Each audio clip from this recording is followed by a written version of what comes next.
Man, there's like two comments from the jump. Hell the chat. I got CJ. Look, it's called not giving a fuck. It gets every time, and I just don't give a shit. I like the music, and that's my shit. That's why I play it. Just do it. Chupacabra, what is up, man? I seen you in a hot minute. Steve Martin had a bit in his own stand-up about people saying you can do anything. Don't remember how it goes. Something about shoving a Cadillac up your nose. Hey, you know, I mean, I've skied a few times in my life. So hail the chat. What is going on, everybody? I got MrTickelTrunk in the background. Yeah, DJ Odyssey, TickleTrunk. Send a link out to DJ Odyssey for me. Yeah, man. Thank you guys so much for being here. Greatly appreciate you. Sorry, Rogue's been like on and off in the last couple of weeks. It's because I've been working, getting my house in order, doing a lot right now, building my second channel. Thank you to every person in this part of the indie sphere that I operate in who subscribed to my Ludonis Dragonstorm channel. I greatly appreciate you. I hit 1,000 subscribers this week after working for 2 months on this channel. I managed to get it to 1,000. It's not necessarily anything we do here. It's not something I really connect to. What I'm doing is a Phantom Menace historian, but it is about narcissistic abuse recovery and coaching. And if you have been through narcissistic abuse from a toxic person or relationship, if you have been through, you know, the love bombing, devaluing, discarding, you know, the destructive nature that we can see happen, that these SJWs and these far left weirdos and Antifas and Black Lives Matter, the same shit that they do, the same shit that you see people, popular names in our indie sphere, actually doing to other people while presenting a bullshit face of being nice. This type of behavior is not limited to just politics or entertainments. This is also something that people have to deal with and overcome. And it takes a lot for a person who has been through consistent harassment, devaluation, abuse, destruction, locked in a toxic title cycle with somebody else who is with intent misrepresenting themselves in order to destroy another person, to literally protect their fragile ego by feeding off of someone else's destruction. That can really lead to a lot of broken people out there. So I've been putting a lot of work into that channel as I'm going through my healing process. And so my TikTok and my Ludonis Dragonstorm channel, that is that type of content. And if you are looking for a boost, if somebody's fucked with you to the point where you lost your own self-worth, where you have lost yourself, if you have been put through cycles of traumatic stalking, hoovering, abuse, neglect, you know, just with intent to destroy who you are as a human being.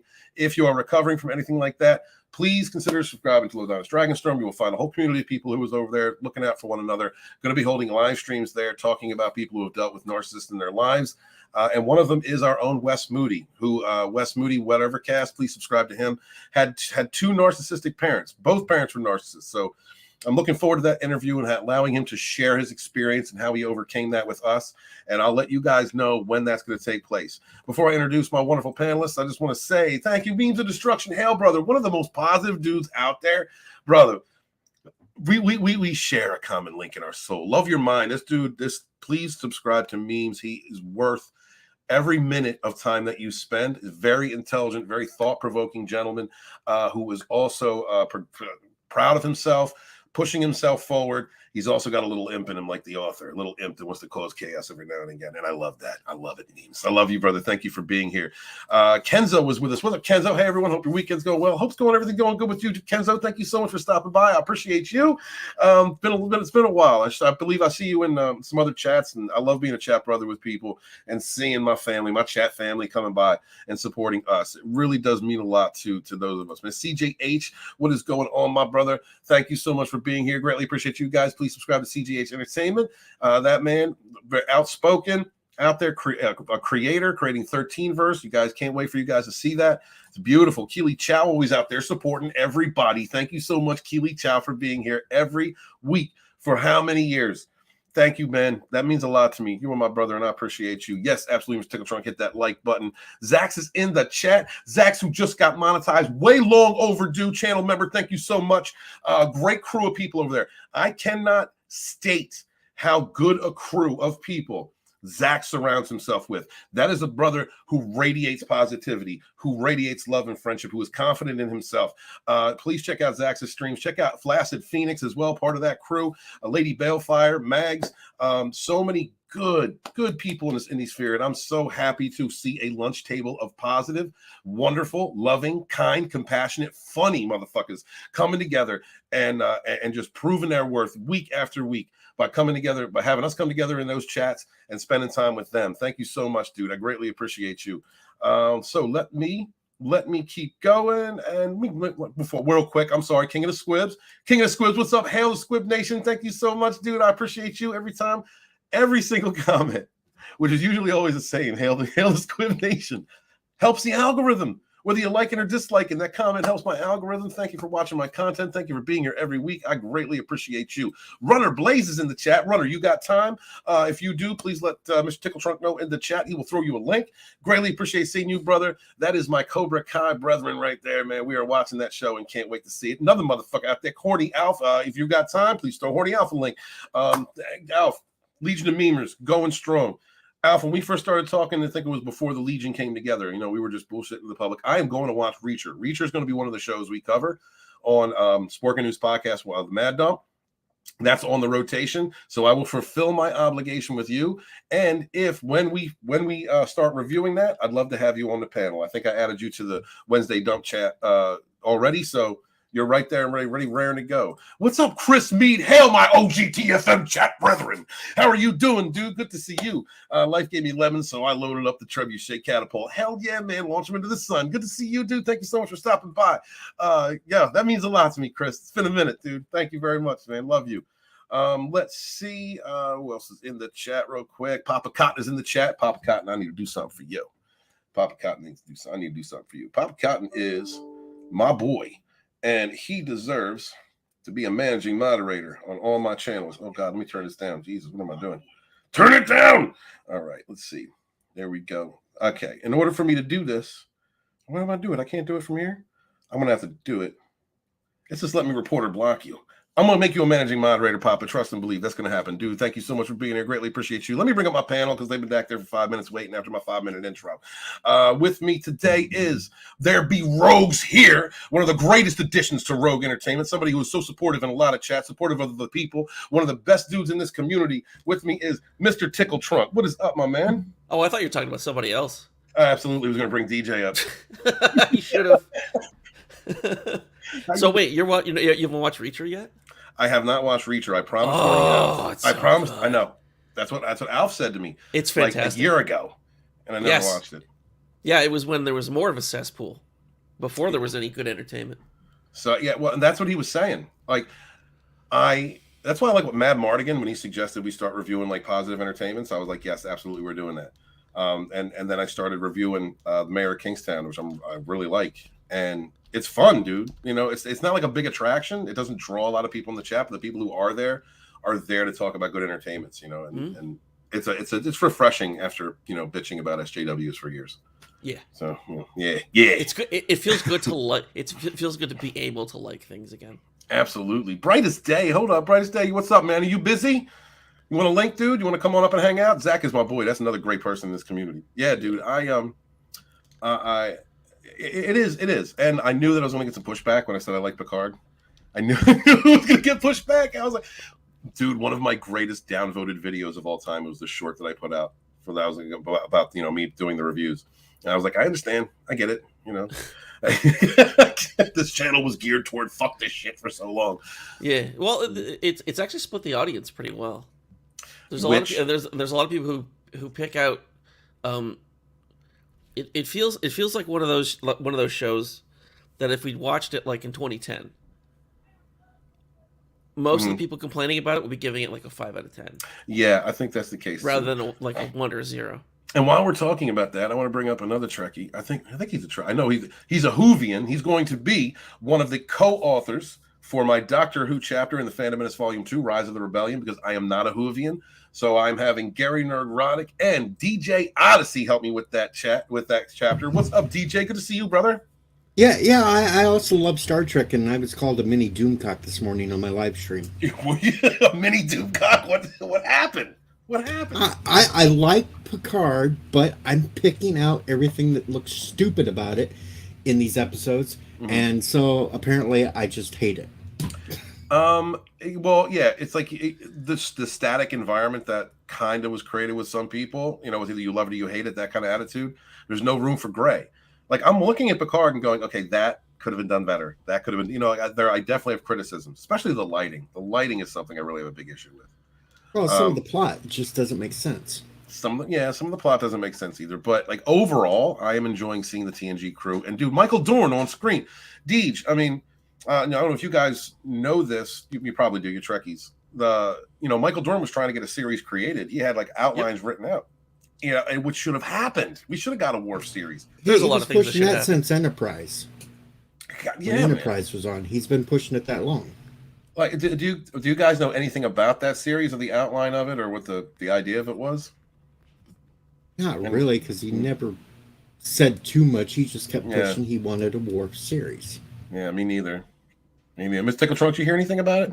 Nope. Yeah, let's say that. Me neither. So man. if something would have happened behind the scenes, I might have actually heard of something about it, but it never got far. So Horny House is on the second episode of Mayor Kingstown. Awesome, dude. We are covering this Wednesday. We'll be covering episodes 5, 6, 7, 8. 7, 1, 2, 3, 4, 5, 6, 7, 8. 7, 8. We're covering 7 and 8. So if you can get up to that point, I'm watching for the first time too. So I haven't even seen those episodes. I'm not going to watch them until probably like Tuesday before I cover it. Great show, man. Runner Blaze says, I want to watch Tulsa King when I have the time. Tulsa King is the other show that Mad Mardigan wants to cover, so we're going to be covering very good. Not as good as Reacher, but very good. Okay, yeah, let's figure we're going to do Tulsa King next, and then we're going to do Reacher. So, looking forward to that. I don't know. Like, that's amazing. So you had some critiques about Picard this morning, and you were called a mini Doomcock. Oh, yeah. That's so stupid. I've had a lot of critiques. I've given every episode a 5 out of 10 so far. And I'm cracking up at all these people that are getting blocked by Terry Metalis. That's just making me laugh my ass off. What the hell's going on with that? Even Bird of Prey 5 got blocked by him. How do you block Bird? Bird's one of the nicest guys. And I purposely, during the live stream, went and left a comment on him, and I'm still not blocked. There's no respect for the demented pink bunny. No, you know what you need to do? You need to emphasize the pink package, man. That's. well, I could do that, right? Is that a dating tip as well? Yes. There you go. There's the package. Like, I can't. Like, when I see that, that is disturbing to me.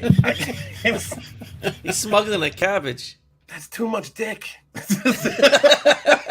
and now you know why I'm single, because they just can't handle it. Apparently, bro. God damn, you putting my strong 6-inch to shame, it's dude. Like two beer cans on top of each other. That's about girth, all right? He's gonna hit bottom and fuck up the sides. He's not playing. Every woman looks like a hamster trying to eat a banana.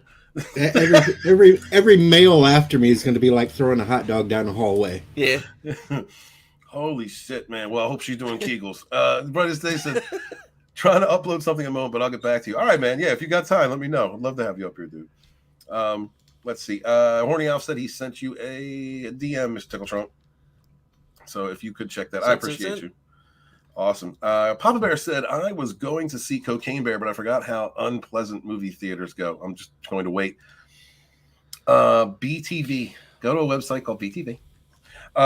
So I saw some of Cocaine Bear, and it's funny as fuck. It really is.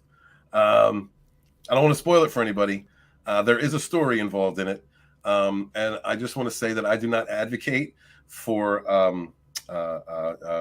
bear youths being addicted to cocaine. I'm not advocating for baby bears being addicted to coke. I am, though. Get that out there. For balance.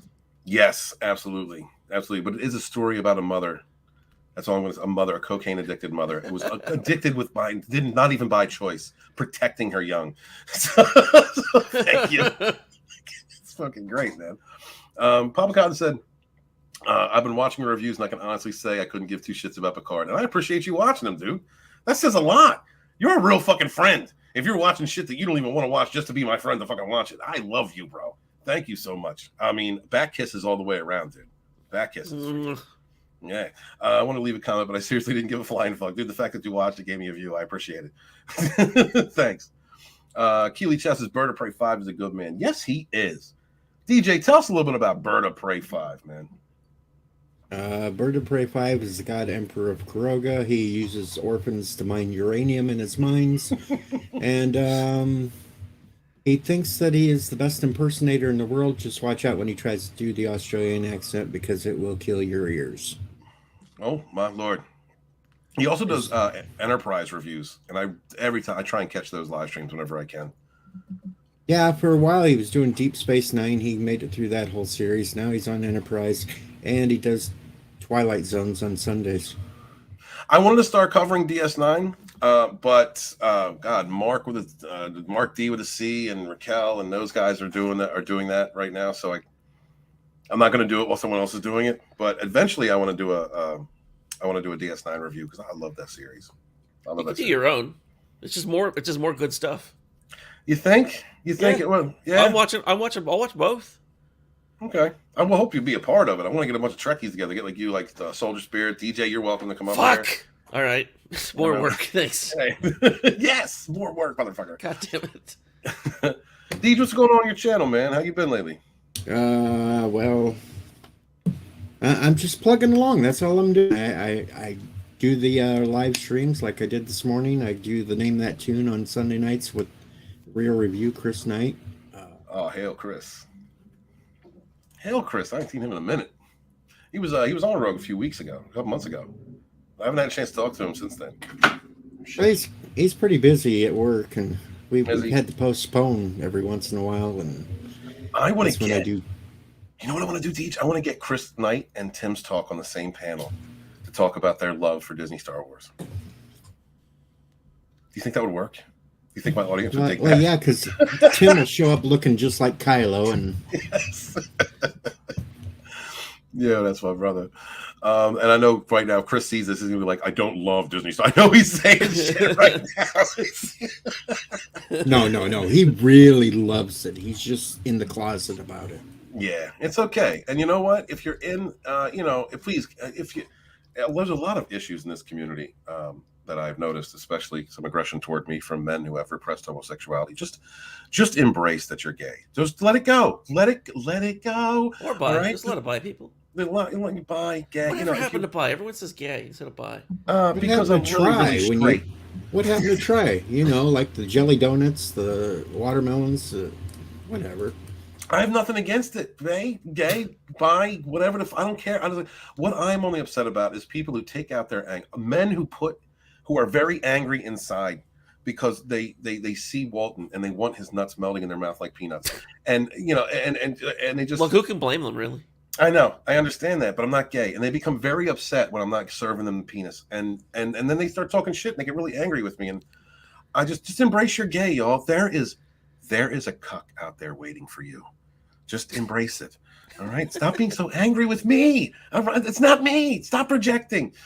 Chris Means. Yeah, everybody knows Walton's not gay. He likes wood too much, and it's not that kind of wood. That's a joke. That's not true. That's actually just a joke. And I could see you monologuing like this in front of the mirror while you manscape.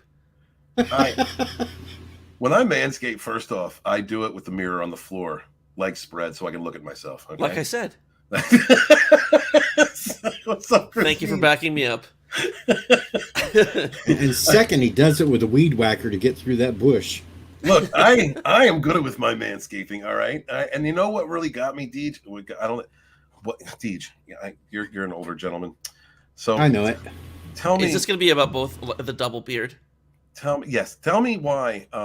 Manscape both your beards, fellas. I felt a certain kind of way when I found my first gray pube. It created an insecurity in me. Like, have I fallen that far? Like, am I not youthful anymore? I still haven't found a gray pube. That's amazing. All my gray started at my chest and worked upwards, not down. Damn. So you're still rocking full color. You're in. Oh yeah, down there I still look like a 20-year-old. God damn, man. Yeah, covered in pimples. Yeah. Well, at least I hope they're pimples. The joke. Crispy said, I quit trying to catch flying fucks. I'm too short. Oh, thank God, another person with shortness. Yeah. It's too much time. It takes too much time, Chris. But you know what? You know what I do wish? I said, even for us short guys and big guys too. Like, I wish that we had detachable penises. You know what I mean? That we could just throw them. Like, if we saw a chick that we liked, we could just like pull it, throw it. You know what I mean? Like a boomerang, like a boomer dick. You know, just and then hit him. And, That is when we get to the point of cybernetics, I want to have junk that I can like put attachments on, like I'm a He-Man figure. You know what I mean? Like I want to be able to... No, you want them like you want it like Inspector Gadget, so you can go Walton. Yes, absolutely. I want to have different. If you start throwing it around, people are going to steal it. You got to put a chain on it like a wallet. Well, that's what I'm thinking. It's like Scorpion. You know what I mean? Like yes, right. You just come here. You just throw a dick at me. That's exactly it. Let's see. Hail to the chat, man. Love you guys. I have no topics tonight. Yes, this is another one where I just kind of threw up. And I appreciate you guys being here. Speaking of Star Trek, Keely Chow says, please check out Clobbering Times. Do Clobbering Times. Absolutely. They crush it every week. They do. It's a great panel. I've worked with some of those people. They're excellent. Yeah. 735 Club, everything up to Enterprise. The real Star Trek. And they cover 4 episodes every Saturday at 10 o'clock. That's good. If I wasn't so busy on Saturday, EST. I would check it out live, but I always have to catch replays. I used to check it out live every week. I miss it so much. I do too. It's great people, great energy. I love hearing Trekkies just bullshit. And Claudia and Raquel are so knowledgeable as well. Yes. Raquel, I worked with Raquel for a year over on Supreme Heretics channel for Babylon 5 review, not Babylon 5, for Battlestar Galactica reviews. Love her. Not only is she really knowledgeable, but she's also very positive. She is everything that a liberal should be. And and she's an academic who's not batshit fucking crazy. Yeah. Speaking of batshit crazy, what's up, Horny Alf? What's up, gent? Not too much, man. How are you doing? I'm pretty good. I missed the Legion stream this morning because I had to work this weekend, but I'm going to try to get on the Vets Talking show this evening. So good shit. Who's on Vets Talking tonight? Who's the guest? I don't think we have a guest, but next week I booked Sir Toxalot and Nickweiser. So beautiful. Oh, Corey and Nick are great people, man. That is awesome, dude. That's incredible. So yeah, we're gonna be. Thank you for joining the Wednesday crew, and looking forward to covering Reacher. That'll probably be in a few months, but definitely looking forward to seeing that. Yeah, by the time we get to review it, I'm gonna have to rewatch it. It's been a minute. Oh no, you poor thing! How will you survive? Yeah, TickleTrunk was up here saying some good things about Reacher, man. What is it about that show that you liked? They actually have a masculine male character who isn't demeaned throughout the show. And he's 7 goddamn feet tall. Yeah, this dude is a brick shit house. Yeah, like in the book. Except the movie, they oh god, they picked Tom Cruise, who's like 5'4". The shortest man in Hollywood to play him. Daga. TickleTrunk, send the Daga link. Daga, you got time, brother? Dr. Outlaw. Send it anyway. Yeah, thank you. DJ, have you seen Reacher? No. No, see, I haven't either, so I got to watch it. Alf was trying to get me to watch that a year ago, and I just didn't. No, I was too busy, being. Add in the terminal list while you're at it. The terminal list. What is that? It's a military show. What's the name of the guy that's in it? It's the guy who plays Star-Lord. I can't think of his name right now. Chris Pratt. He plays a Navy SEAL, and his team gets wiped out, and he don't spoil it. He goes on a mission to figure things out. Yes. Okay. Good. There you go. I'll leave it like that. Okay. He's kind of getting fucked over. Yeah. All right. Real quick, we have another great addition to the panel. What's up, Dr. Adega Outlaw? How you doing, brother? What have you been smoking? You called me great addition. You are a great addition. I've always had a secret thing for you, because you're a fellow writer. I want to see your pencil. Flattered. Hello. Hey, man. How have you been, brother? How's your work going? What's anything new happening in your life? I talk to you in a minute. Yeah, I'm coming in to join in the conversation, and I'm with Horny Alf. Reacher was good. First episode was hard to get through because of how tough it was to watch, but it was intense. Yeah. So the first one they do not hold back. There's no, it's like R-rated. Really? Yep.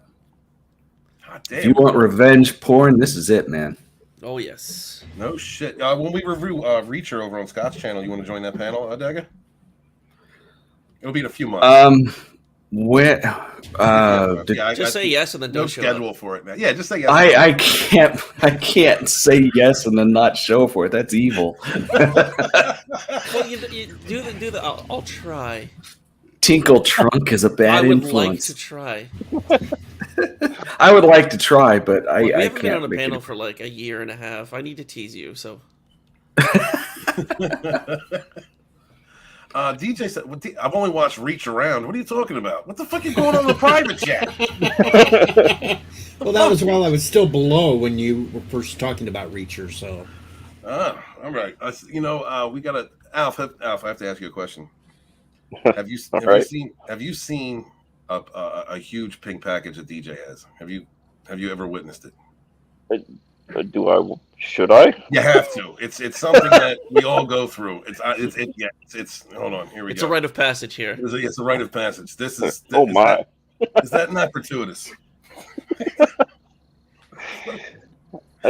Steven, I think you're a little jealous. I think so too. MrTickelTrunk called that 2 beer cans stacked on top of each other. Oh, good grief! He probably gets stopped every time he leaves the supermarket. They think he's smuggling out food. You got a cucumber in your pants? Oh no! It's Objects in camera are much larger than they appear. More like an eggplant. Yes, brightest day. I'm sure it's not cancer. What is up? Steven Ransom is in the chat. What is going on, dude? Hail to you. Thank you for stopping by. I appreciate you, man. Spent a lot of different times, different chats with you. It's good to see you, dude. Thank you very much for being here. Bone is up in the chat. What's up, dude? Hey, everybody. How are you? Thank you so much for being here. Much appreciated.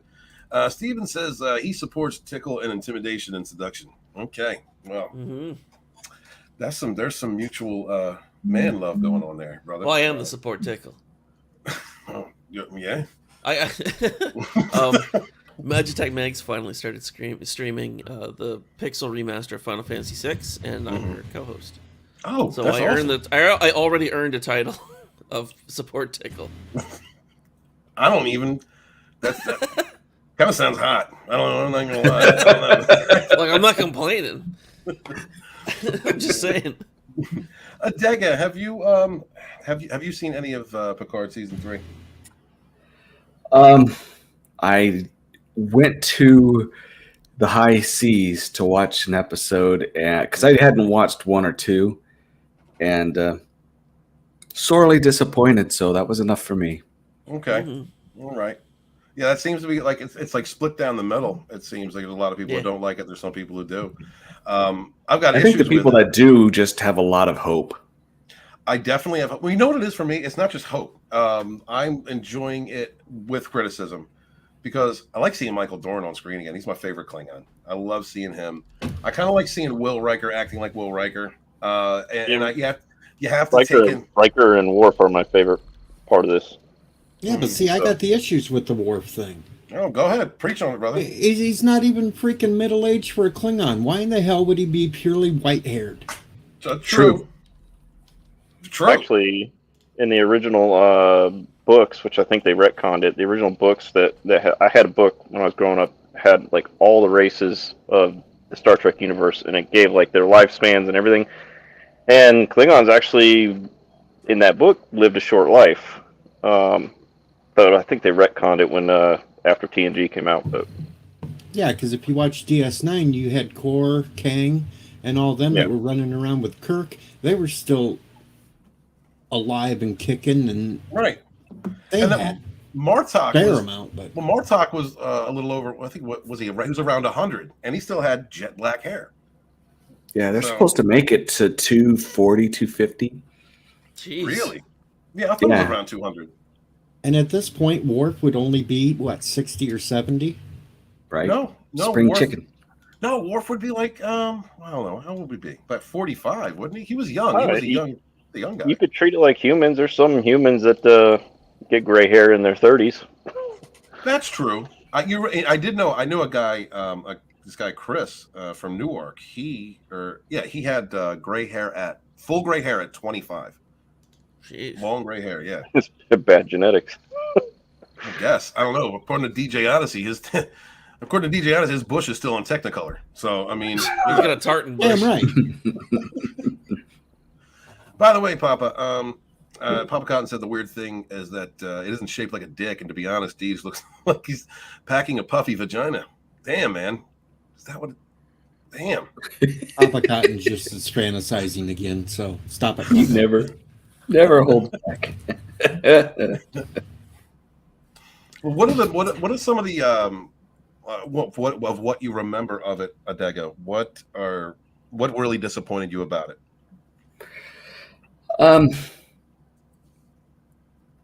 I think, well, the only thing that comes to my mind right now is what I got a little bit of the third episode. But the first episode, just seeing Picard not being Picard. You know, I had heard stories of it that from season 1 and 2 that they really messed him up. They messed up Starfleet, and nothing seemed to be accurate to how Starfleet should act. And then even that's the first episode. And Picard was not the tough man that he had been in the series. And then I got wind, I didn't watch it, but they were telling me that Riker chased Picard off the bridge and because he had screwed up the ship somehow or put them in a bad situation.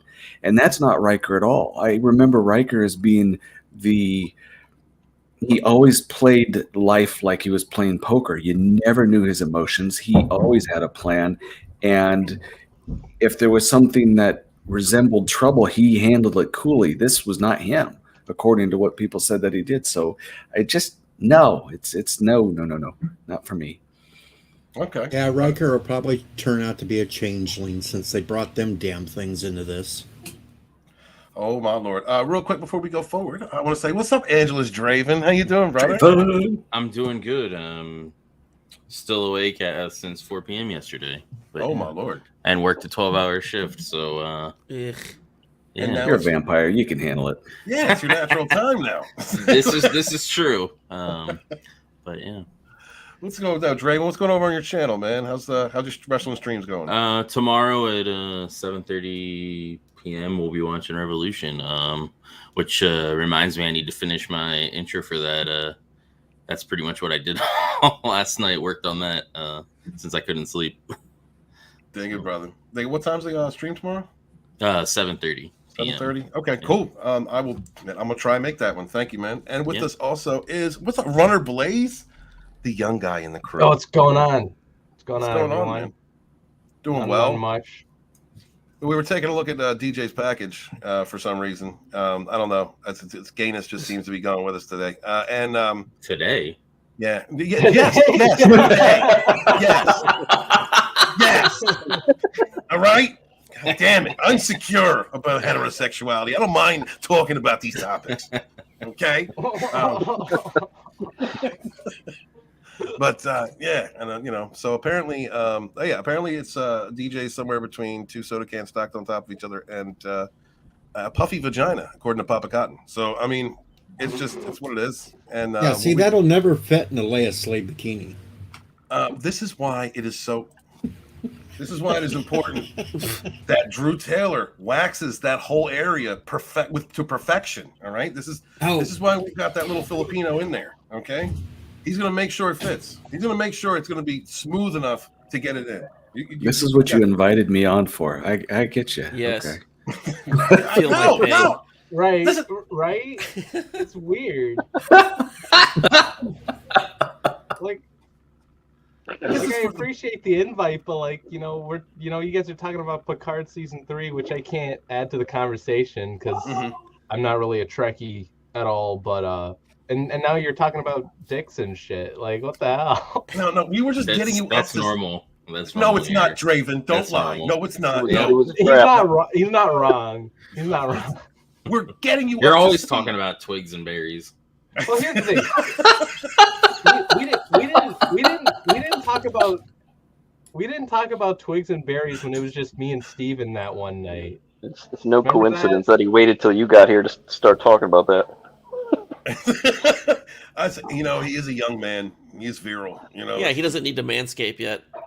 No, but you should manscape. That's a little weird. Okay. Draven, have you watched any Picard? Do you have any care for it? No. All right. I like TNG. Like, I'm not a big Star Trek guy to begin with. When I was with my ex, we watched through all of TNG, and I really enjoyed that. Even like when I was growing up, like TNG, like I liked Picard and all that stuff. But yeah, no, I'm not watching any of this stuff.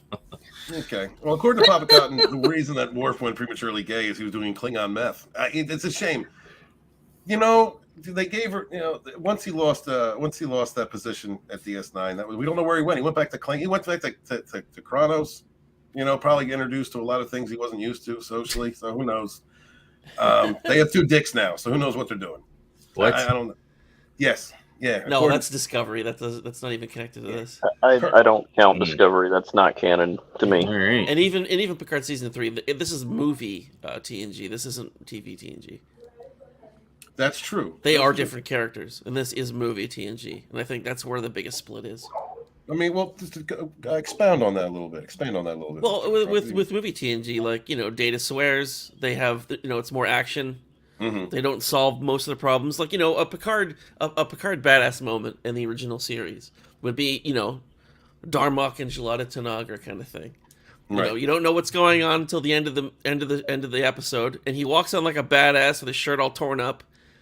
Like, you know, if it was Kirk, it'd be a fight, but no, it's not a fight with Picard. He walks onto the bridge, and he starts talking their language, and they understand, and he talks back to them, and he solves a problem, and he saves the day just by talking, and that's him being a fucking badass. Yeah, like old Doctor Who. Yeah, but not the movies. Like in the movies, you got Worf yelling, you know, assimilate this, and he shoots the fucking, and he shoots the Borg. Right.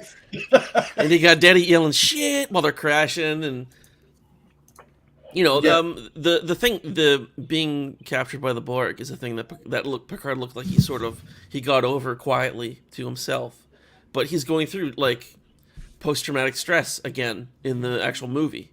Mm-hmm. You know, she calls him Captain Ahab because he's freaking out and you know, the Borg is his whale. So again, like this is movie Picard. This isn't TNG Picard. And in a way, like, so the way that, like, I understand what Adega was saying, Picard isn't acting like Picard, and the way that I navigate through that in my own cognitive dissonance is, you know, he's older now. You know, that's an old man. You know, the whole fake body thing. The problem that will always be the foundation of what we're getting now comes from Kurtzman Trek, which is not real Star Trek, in my opinion. It's not canon to me. It's not good. No, it's not. So they have to kind of course correct all this stuff and then add it into the lore, the way that they're presenting the lore, which makes it difficult to appreciate the characters. I'm so having to get used to Raffi. I don't give a shit about Raffi. No, everyone hates her. Even people who like the show hate her. She's the worst part of the show. Yeah, you know, right. So it's especially for people who are just coming in season 3 and didn't watch 1 and 2. We don't know what her motivation is. She's constantly angry about stuff and she's trying to do her job, but why is it so personal? 3 seasons of this stuff? Yeah. Oh, okay. Yeah, the first one was done by Kurtzman. The second one was done by Akiva Goldsman. They're both gone. This is done by Terry Matalas, who is an actual fan who's trying to save the show.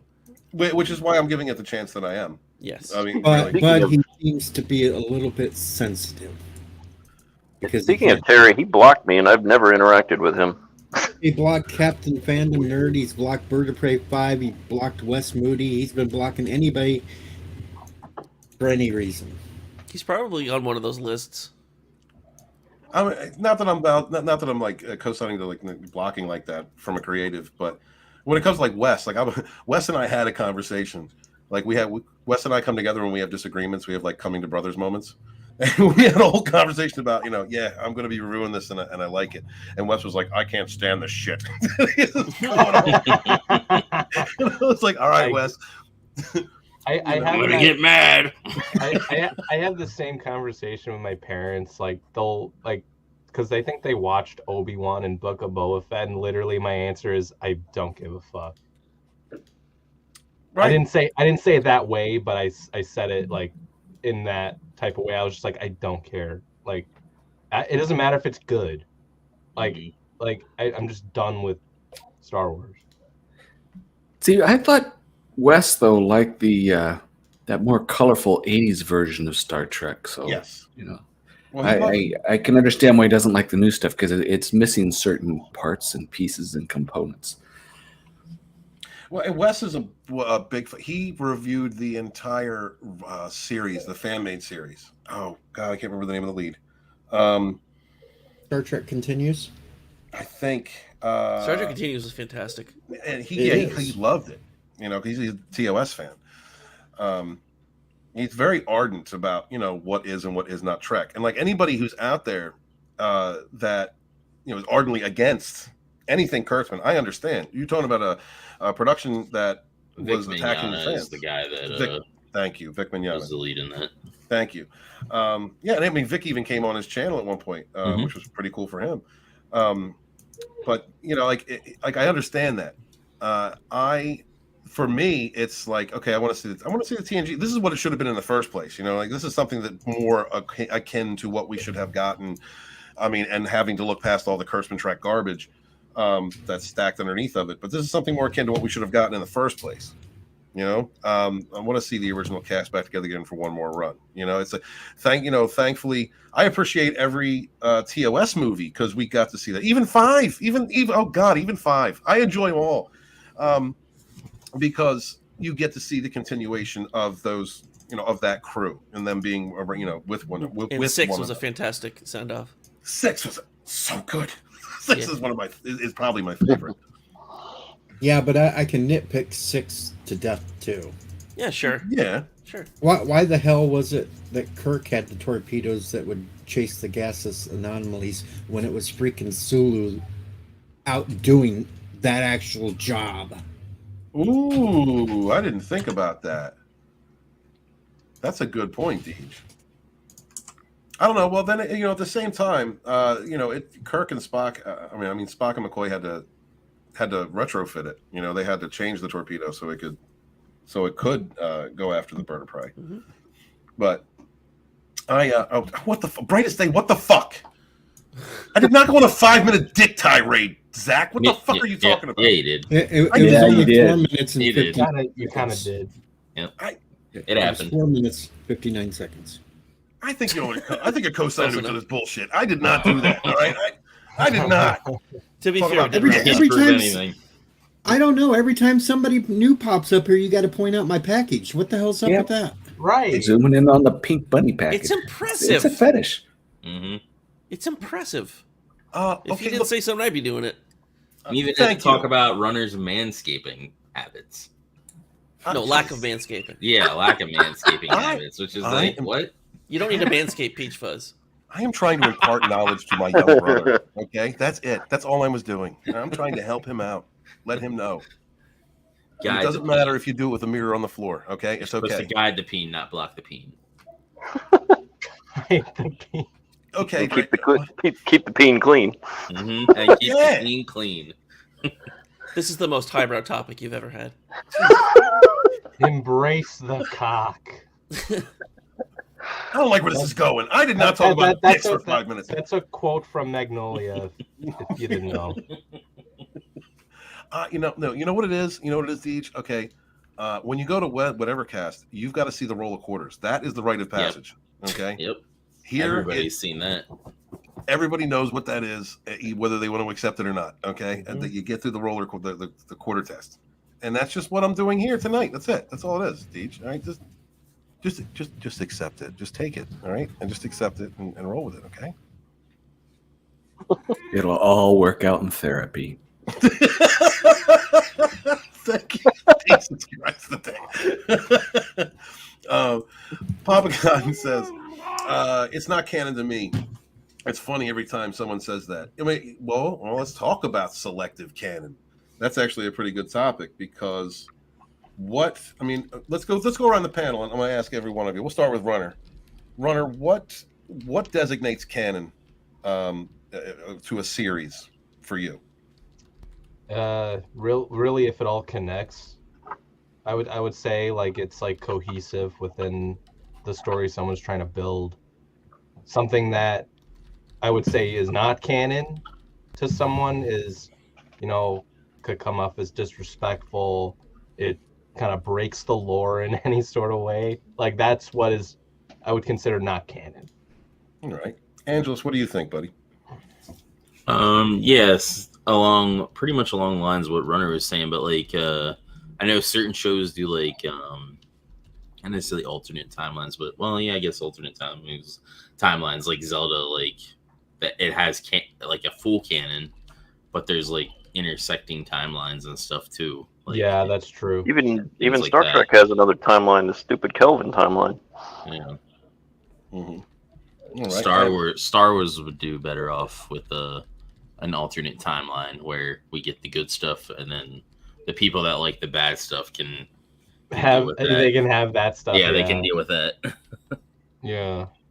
Sadly, we're not going to get that. What's up? What's up, Nick? How you doing, brother?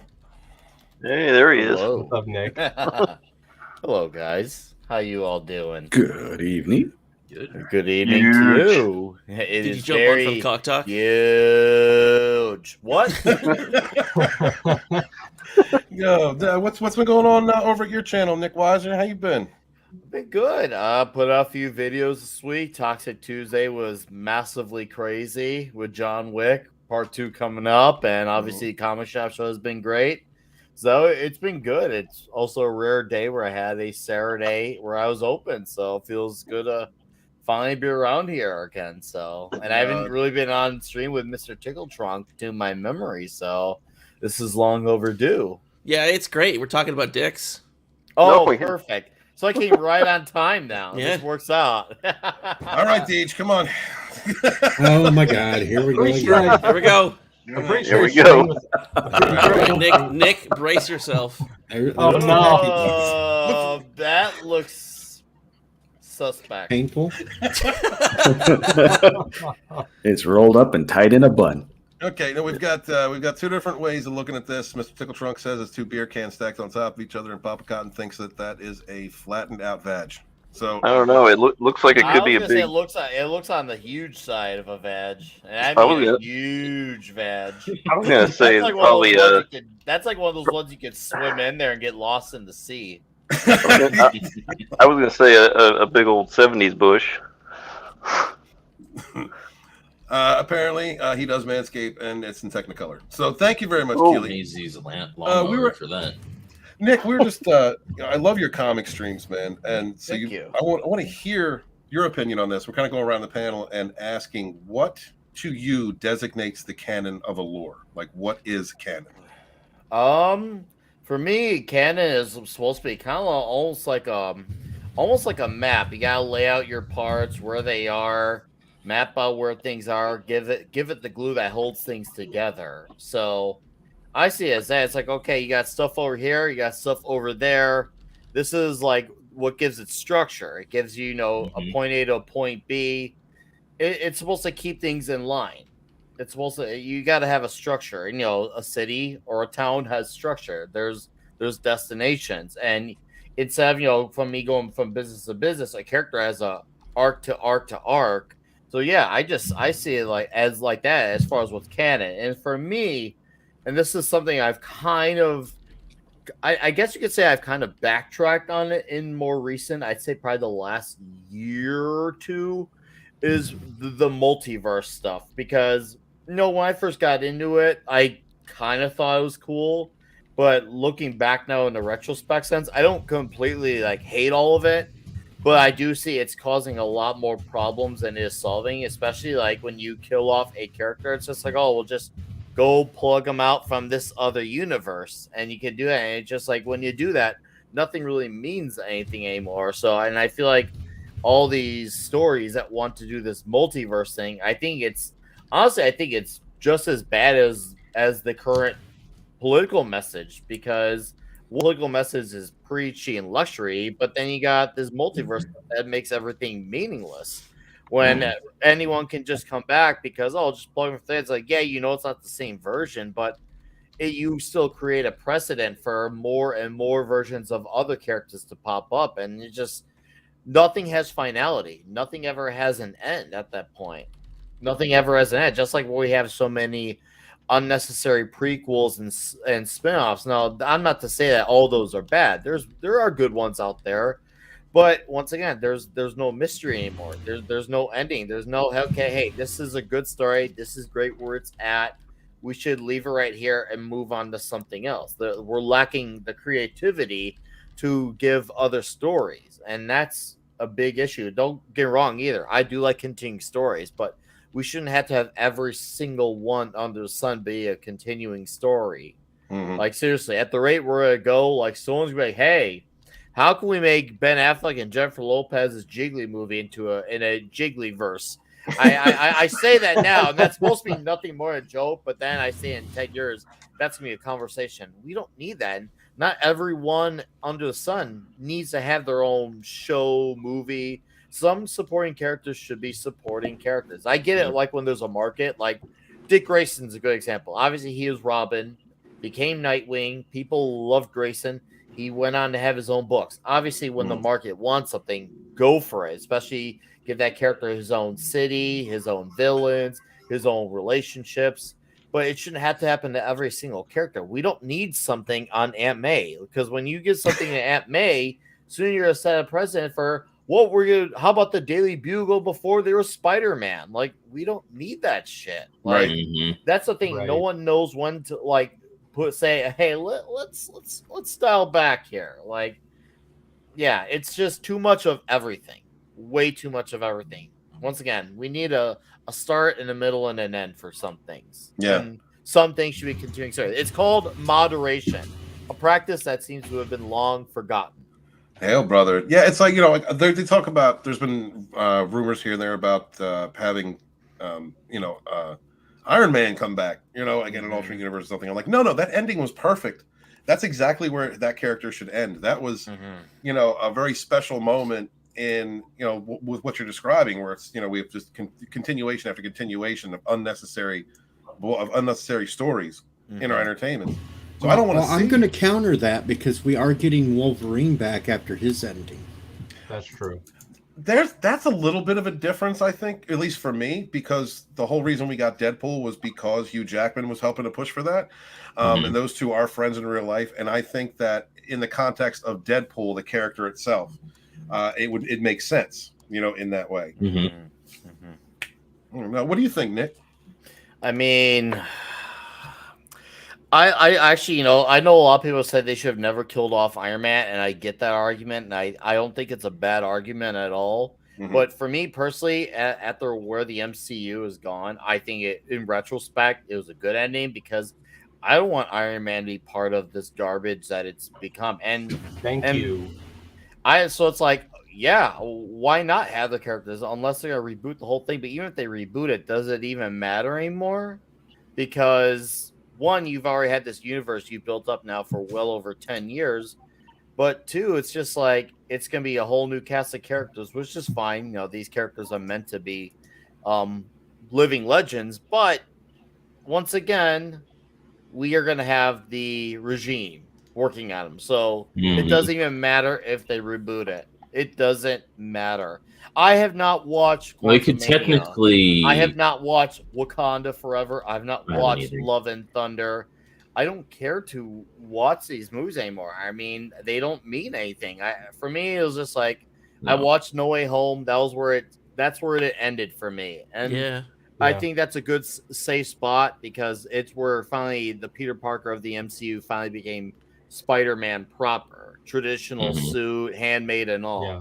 That is a good spot to leave it at. And I don't care about these characters that they want to push, which sucks, because I actually like Shang-Chi in the comics. I've actually read the original Eternals run from Jack Kirby. I'm probably one of 5 guys on the planet who's actually read it, but I've read it, and what they did in that movie was not the Eternals. So, but I've accepted that, and they're gonna fuck those characters up. I know it. They're gonna do it.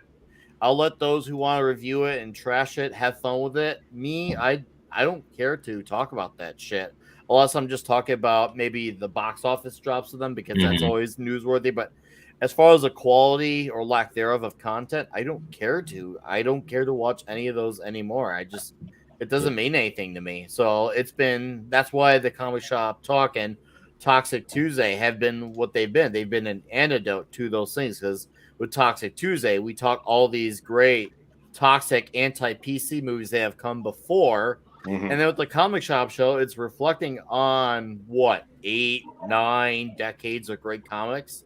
There's an endless wealth out there. So this is the golden age to get into things that maybe you're looking to get into, but maybe life happened. You're like, oh, that one flew under my radar. This is the time to get into those things. And on top of it, there's other markets. Obviously, like there's that Finnish-based John Wick movie.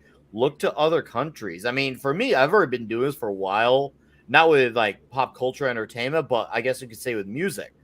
I already saw where the ship was headed, and it was tanking a long time ago. So I jumped off that mainstream ship like 15 years ago. So now I'm just saying that same thing happened, but with pop culture. Yeah. I've seen this stuff come and go in ways. It's just like I've learned to look beyond the surface of what's put in front of me and seek things out. Like my buddy, the 70s rock fan, he knows about a bunch of great Korean films. I know we got Zach's who covering stuff from India. There's so many great areas to look. People just gotta understand you can't just go for things that are put in front of you. It's like, yeah, I get it's accessible, and by nature, especially in like America, we've been kind of taught to, look for the things that are in front of us, not beyond that. Whereas for me, once again, I've been doing it with music for 15 years now. So just to do that with pop culture is like, it was a seamless transition. So, and I get it, for a lot of people, it's hard to do that because there's a lot of attachments. I get it. I understand it. I don't hold it against them, but they're taking advantage of your attachment. They're taking advantage of that, and they're going to keep robbing you of that. Let the critical drinker review them. He's great at it. Let Mahler do his EFAP on it. But all of us doing it is not going to solve the issue at all. We need to have these things. I don't even think it's going to go away. I think this stuff's going to go on for another 10 years even. But these things, some of them are just going to have to die and die off. And if some of them go to other companies, well, hey, great. But I'm not waiting. I'm not holding my breath. I'm not doing any of those things, waiting for these things to turn on. If they do, great. But I don't care. That said, though, John Wick 4 looks good. Yeah, it does. Keanu's a great guy. I love Keanu. Was it Sisu or whatever? That looks good too. Yeah, and that's from Finland. That's a Finnish movie. Thank you. You just proved the point right there. And I just recently watched RRR for the first time. I saw it. It's damn good. So good.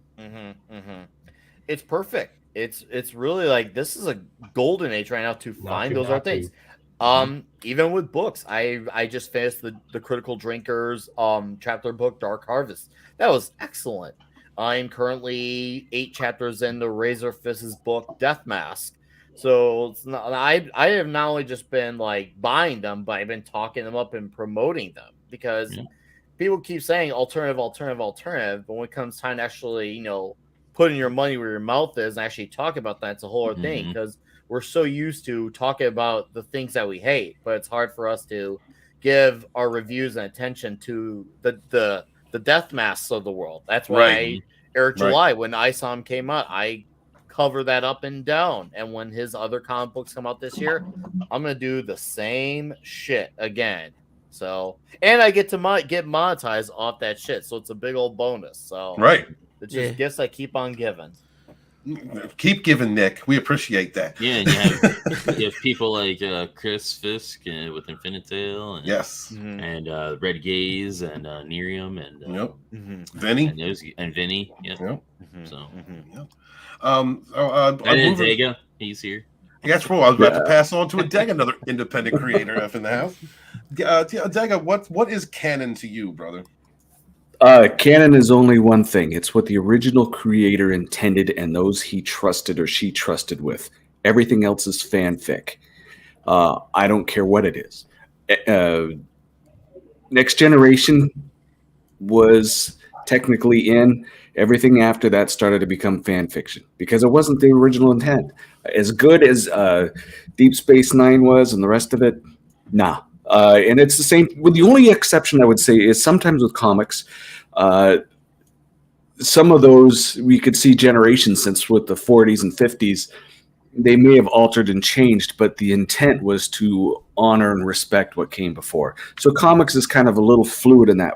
But I write novels, and right now I'm doing a couple of different books, one for the sci-fi, one for the fantasy universes, and I'm locking it down. So if anybody comes in to create on my stuff after I'm gone, it's set in stone. Everything else will just be something that isn't part of what the original intent was. So canon for me is that original creator's ideas, and it has to be loyal to that. Otherwise, it's just fiction. And it has to be the original creator's intent to allow certain people to use it. That original creator is the one that created the structure, the city, the area, the world around it. And you get to play in that person's arena. Yeah, it should be like that. Once again, the creator gave it the structure. This said these are the characters. This is the world. I'll let you know. This is my toy box. You get to play with the toys, but when you're done, you got to put the toys back. Yep, absolutely. All right, Horny F. What do you think? What is canon to you? I have to agree with Adega on that whatever was created by the creator of that IP. However, I do believe that headcanon is a thing. And if someone wants to believe that something is canon or not canon, I think that's up to them. It's subjective. Like the sequel trilogy of Star Wars, I don't count that. It's garbage. I don't count anything from Star Trek Discovery. I think that's garbage. The first 2 seasons of Picard, awful. Don't count it. I have been enjoying Picard season 3, so we'll see how it progresses through the season. But that's how I feel. I think it's partially the creator, and I think it's partially headcanon for what people want to choose. Yeah, when I look at Picard season 3, like I don't consider it canon, so to speak. It's a story about characters that I once knew, and I want to see how it works out. Like that's a familiarity there. That's about where it is with me. DJ helping me out, co-writing the Doctor Who chapter in the Phantom Menace Volume 2 with Nerdrotic, my brother. Good thing to ask you. What is canon to you? Because I know Doctor Who has gone through many different iterations. I got to agree with Adega. It's what the original intent was, not what comes afterwards, not this garbage. Because, like, Doctor Who has been bastardized big time with all their crap going against the canon. I mean, come on, the Doctor's no longer a real Time Lord, some weird ass alien. And what is that like when you see things like that, like repurposing like that? Like how does that make you feel as a fan of that, a lifelong fan of that series? It pisses me off, and I no longer want to watch it. I just go back and watch the originals. Take it. Like that. MrTickelTrunk, what do you think? What is canon to you, brother? Canon is kind of meaningless to me. I know there's like official canon, which is what Adega was talking about, and there's head canon as well. But for each individual, canon is whatever you enjoy. So if you like the fact that TNG is different from the original series, that's canon to you. DS9 is canon to me. I think the argument is the difference between normally, if we weren't in the situation we're in right now, where there's a whole bunch of people who only have IPs, not because they deserve them, but because they have enough money to buy them, we would be, if we weren't in this situation, we would just be arguing about why something is good or not. Canon wouldn't even be a consideration, I think. That's probably true. The whole thing about this, too, though, is with the discussions of canon, it proves to me one overlying thing is that the powers that be in a lot of these media companies do not have any creatives. They have people who count coins. The creativity is left out of the loop because they don't want to take a chance. Think of if the MCU had stopped and didn't go into phase 4, they could have taken the time to find something brand new and slowly build it up. And they didn't have to put a lot of money into it, just a lot of creative, brilliant ideas. Instead, it's all based off of money, not creativity. So anytime the debate of canon starts coming in, I have no argument with anyone wanting it to be what they want. The creator of it puts it out there for people to enjoy, however they enjoy it. The thing is that there's the loss. You go to the library and you'll see thousands of books. They pull one little section out of one little tiny universe and keep playing it over and over and over again. Instead of expanding people's minds, there's a lot of brilliant people out there with a lot of wonderful stories that would make everybody's world much more entertaining if they just decided to stop counting coins and start playing with big ideas. Yeah, I mean, you look. Go ahead, brother. Okay, the problem is that they've run into the exact same problem issue that the games industry is in. They did do that in the early years. They were picking certain things up and they see what was running. This is popular. We'll make DLC for it. We'll try to sell cereal boxes and stuff for this sort of thing. Maybe we'll do a sequel. But they didn't plan to do sequels ahead of time like they do now. The issue is that they're dumping so much money into these things, they can't afford to take a single risk. And that's why we're getting nothing but sequels and prequels and reboots and all this kind of thing. Yeah, that's when we are getting things like Halo, like a series of Halo, I would have loved that as a kid. Yep. We're only getting that so they can subvert the IP. Yep. That's the only time they're doing anything that would be considered taking a risk. In the past. As far as taking risks right now, like horror right now is like doing a really good job at taking risks and they're not and they're basically doing it on like next to nothing of a budget too, and they're making bank on it. It's like you don't need a lot of money to like make a decent movie.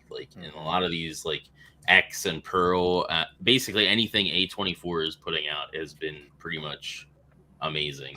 So yeah, and something that I learned because I'm taking a digital video class right now in school, and it's pretty cool because the lower of a budget you have, the more creative you can get, which I think is really fucking cool. Yeah, test your mind to work within the confines of what you have. Say, okay, I gotta make the best thing possible out of these situations. And I mean, we could all say what we will about him, but at the time, when a man only had a convenience store to run, make a movie in black and white, and shot for a few $1,000, the first Clerks came about. And I'd argue that was probably the best of his movies when he was cool. And sure, someone's going to be chatting, he's never cool, but whatever. You're missing the point. Not relevant if you feel that way. The point is that, Dog was good too. But the point is that he worked in that situation when he was in the underdog position. He really said, okay, I need this dialogue to be really strong. These characters need to make you feel like they matter.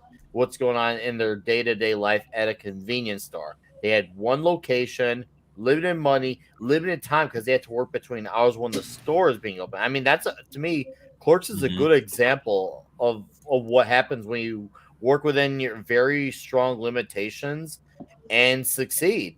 And obviously, it's got a claim and relevance to many people, whether they're still fans or no longer fans. Allows people to have that first Clerks movie as a special place in their heart, regardless of how they feel about Kevin Smith now. And another one right there.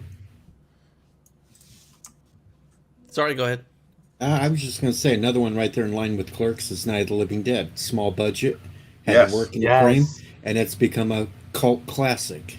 Yeah, I don't understand the flawed logic when they say, well, we're taking risks. It's like, at one point in time, Halo was a risk. At one point in time, Star Wars was a risk. At one point in time, the first X-Men movie was a risk. Yep. You can even argue the first Guardians of the Galaxy movie was a risk as well. It was a risk to reboot Batman after the disaster of Batman and Robin. Yep. Like this whole but it takes risks. Like you guys were, I wouldn't say they were king of taking risks, but they were willing to take quite a bit of them, and it worked. It worked out. I'd even argue that Tom Cruise took a giant risk on making a sequel to Top Gun, because here's the thing: as much as I love Maverick, we didn't need that sequel. Now looking back, am I glad we got it? Yes, of course, because he proved me wrong into why we can add to that story. Like I said, we didn't need to, but he showed you if here's a way we could do it and it'll still make sense. So yeah, and that's how it should be. Guys who could say, hey, you didn't need a sequel to this, but I'm gonna prove you wrong into why even if you didn't need it, you're gonna enjoy it. And he pulled it off. And it'd be nice to have more Hollywood types being motivated like that. Like regardless of where you stand with Cruise, he still clearly loves making movies at 60 years old. He's still still a fan of the medium, or even the comics fair. You look at a guy like Chuck Dixon and Graham Nolan.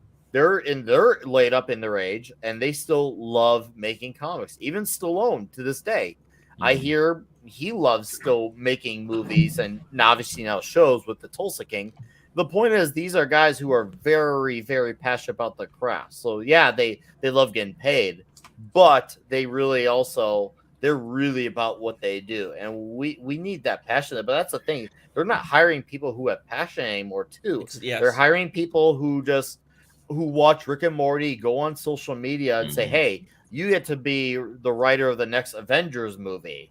And it'd be one thing if it was someone who really wasn't overnight, like, hey, I found this guy, he was gonna work on this really like low-key comic book, he's a really good writer.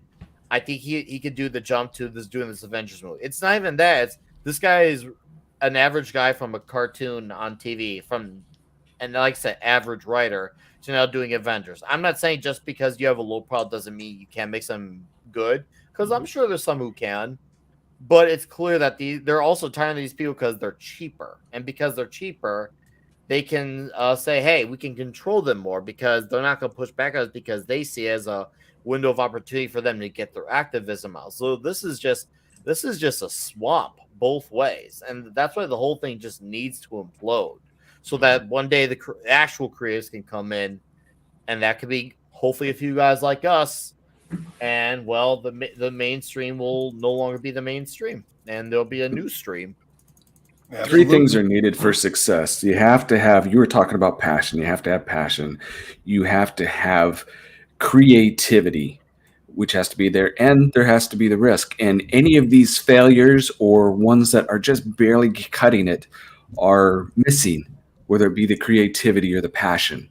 They got the money. They can put out the risk. They're putting risk on stuff that is going to fail anyway.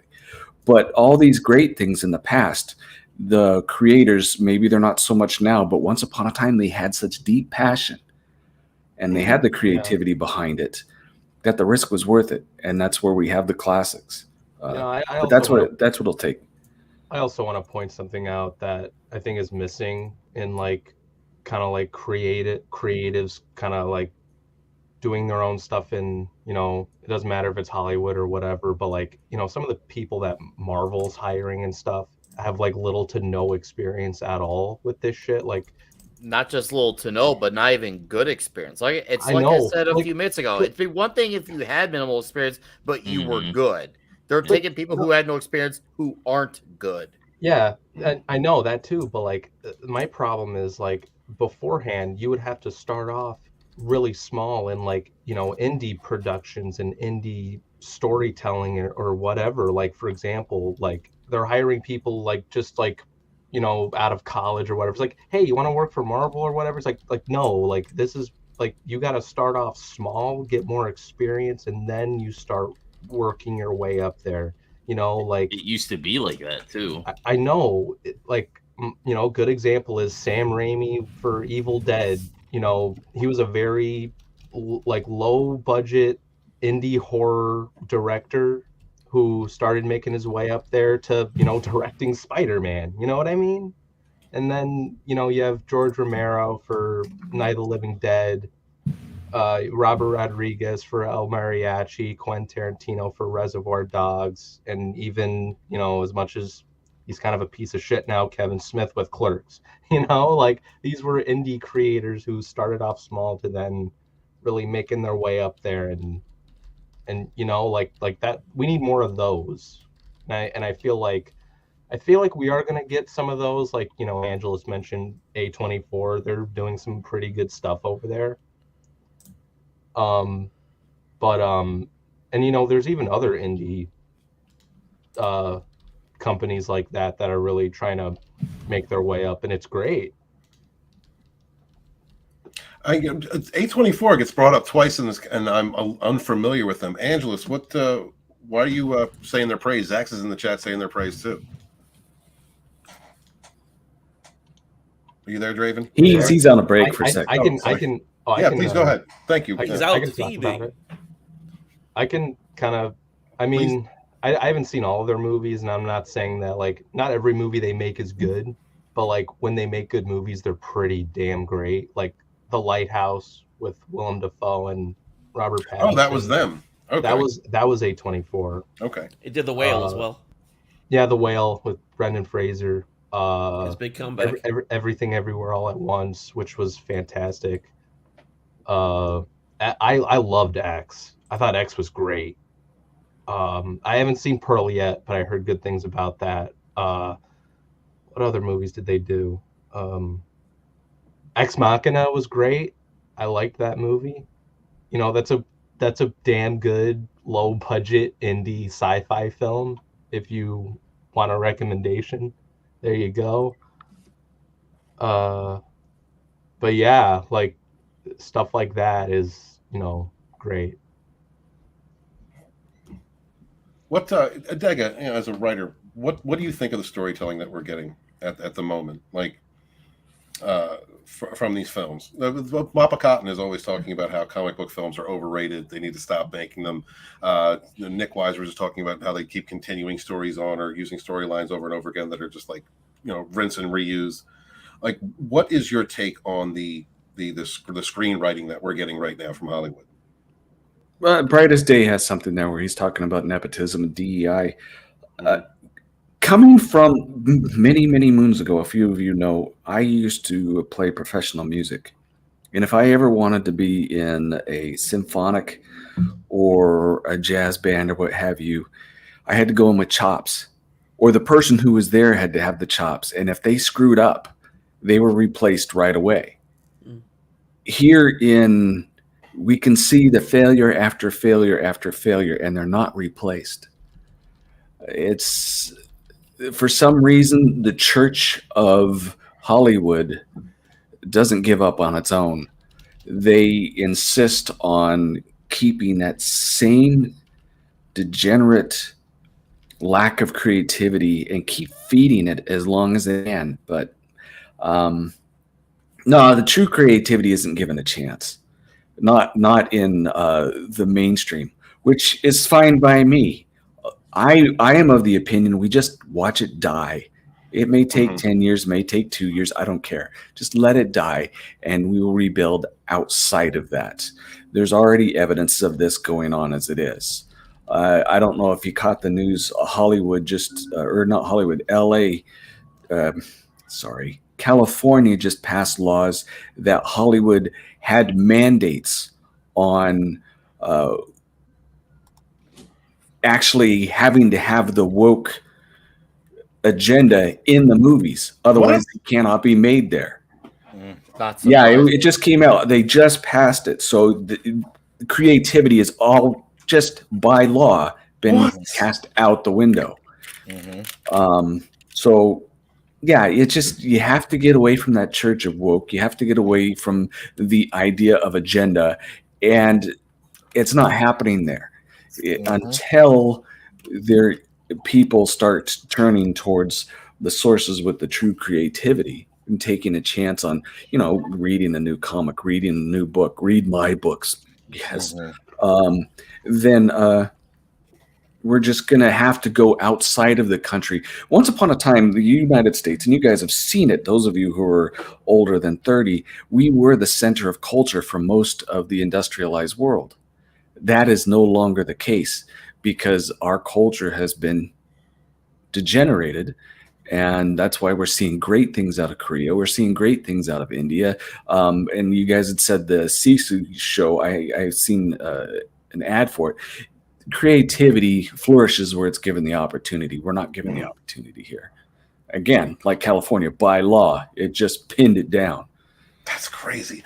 It makes me think. I was talking with Script Doctor a few weeks ago, and he was talking about how in Hollywood, the currency isn't production; it's your reputation.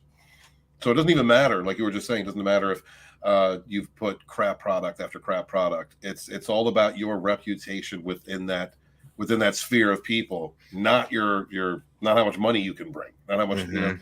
And that's why we have people like Kathleen Kennedy that are still ruining things today, because her name was attached to things in the 80s. They fail upwards now, Walton. They fail upwards. They fuck up one thing, they move on to fuck up another. She succeeded very well in fucking up Star Wars. Now she gets promoted to go fuck up Indiana Jones. That's really, it's not that complicated.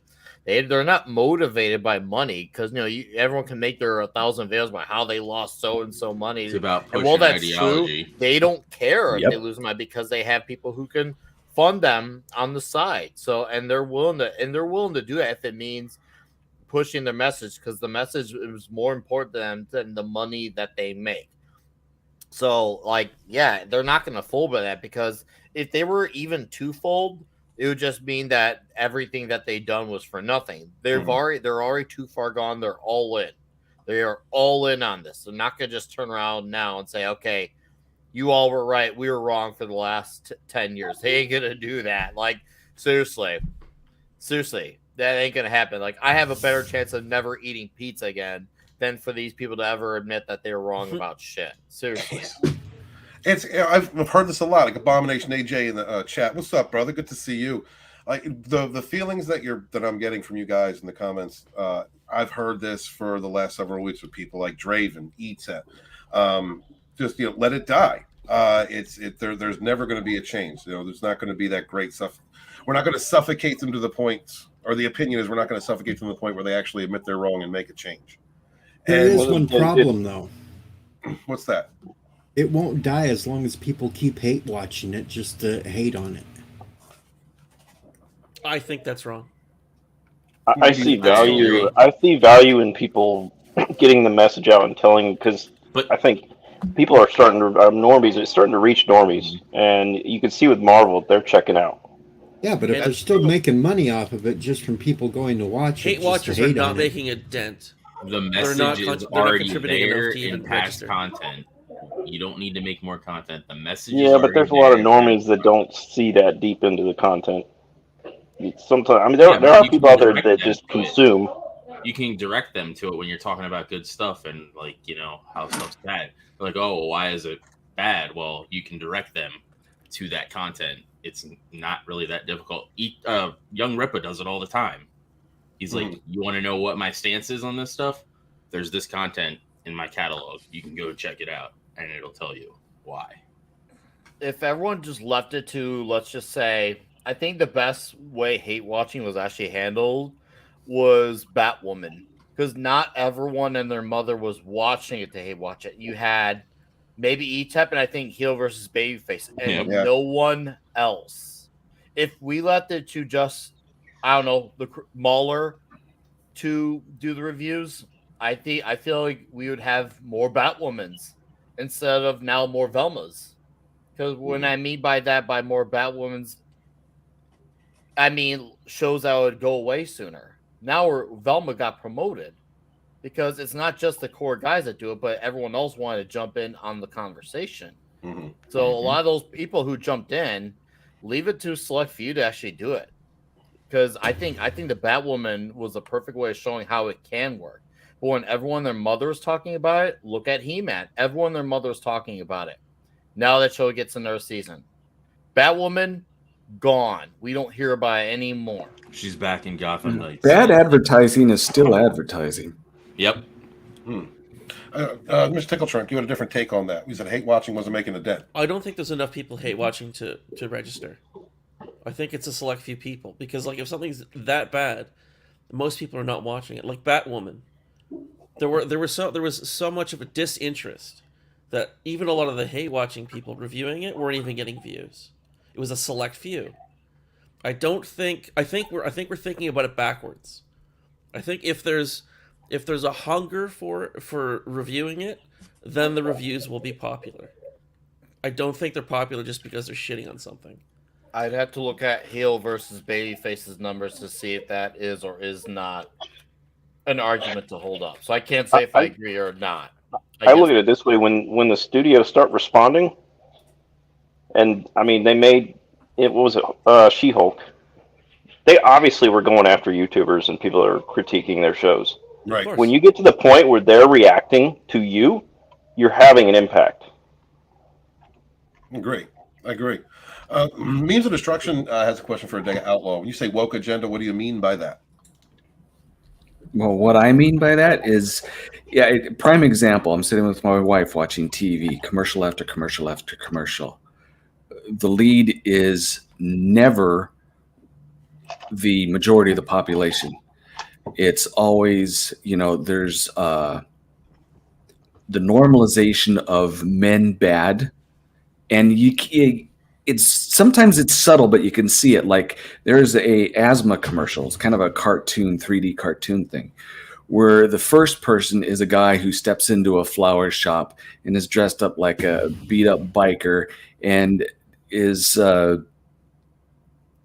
not looked on upon in the greatest light. He's just some clown on the street. It goes from there to the creatives, the strong people are on the feminist side of things, where the men are put in the background. That's just one commercial. There's a lot of them where you will see the white man is the fool. Everyone else around them are the smart ones. They get put down. There are the ones where the children are the ones who are most important, where it's not the family that is most important. And it goes into anything that you would consider a thing that is focused on destroying a normal family unit, as close as a normal family unit as you can get. Loving parents and children that learn from parents, instead of children being taught to learn from their politicians and learn from school, learn from commercials and stick your face in an iPad. It's those type of things that are the breakdown of society, and that's what the woke agenda is.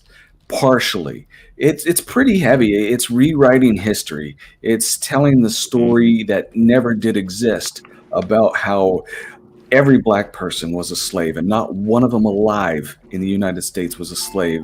Oh, I'm sorry, I got a phone call. Go right ahead. All right. Let's see. My thing with what Horny Alf said about how them putting this stuff in shows is making an impact. I don't see that as an impact. I see that as them being like, hey, you see this property that we have? We're going to mock you right in front of you, and there ain't a damn thing you can do about it, because we're just going to keep doing it. And they do it time and time again. And so obviously it's not making an impact, because if it was making an impact, they'd stop doing what they're doing. I think it's like the algorithm doesn't choose, when they see they doesn't choose if it's negative or positive content. It's what's being promoted, what's being pushed their way. Mm-hmm. I think it's what a lot of the people that are. Go ahead. And then another example is people were making stuff about Rings of Power and how terrible it was and stuff, and they're literally showing ads of Rings of Power on those videos. How is that helping anything? It's not. You're just promoting it. You're gonna get those ads regardless. Yeah, Amazon's got a ton of money, so they're gonna. It's a marketing campaign. You're gonna get those ads regardless. What they do is they basically put them on. They people who review. I will assert that people reviewing Rings of Power negatively were hurting the ad campaign, because they were stealing ads and showing ads on their videos. Is that getting a season 2? Well, it was already going to have one. They had it signed for 5 seasons. They had it signed for 5 seasons from the beginning. I was going to say, I think that was planned from the beginning. Yes. I believe. They wanted it to be their Game of Thrones, basically. Ugh. That's terrible. Yeah, Abomination AJ says a grade. Everyone wants to be a hate tuber reviewer. Now it's making shit worse. Others need to fill in the void to fill it. Find a void to fill it. And that's why I like a lot of that's why we're doing that show on Wednesday. We're reviewing good shows. We're going over things that we like. It's the Nick talking about comics, the great period of comics. Angelus is doing wrestling content. Anything. We're now creating content to escape the reviewing terrible content at this point. And go ahead. I agree. I do support. I don't want to call it hate watching, but at least critiquing these horrible shows. But I also do agree we need to start pushing positive stuff. When you see good shows, do reviews, push that out there. That's what we need. Yeah, saying it on a segment for 2 minutes is not enough. Saying it on a segment for 2 minutes that, hey, Cobra Kai was great. Like, look how Black Adam basically failed because, people weren't, like, it wasn't, like, the best movie, but it was still decent. And everybody people liked it. People did like it. People just kind of like, oh, yeah, it was a movie. And then that was basically it. And I mean, personally, I thought Black Adam was okay, but it's, like, better than some of the I have some problems with the movie, but I understand why some people did enjoy it. I think the point he's trying to make is that people liked it and they didn't talk about it, regardless of how most of us feel. I was gonna make that is true. Like, one of the most underrated movies. I don't want to say underrated, but I think most people have seen this movie, like, love it, but literally almost no one talked about it except for Tom from Midnight's Edge. Is Beavis and Butthead Do the Universe? Oh, that was fantastic.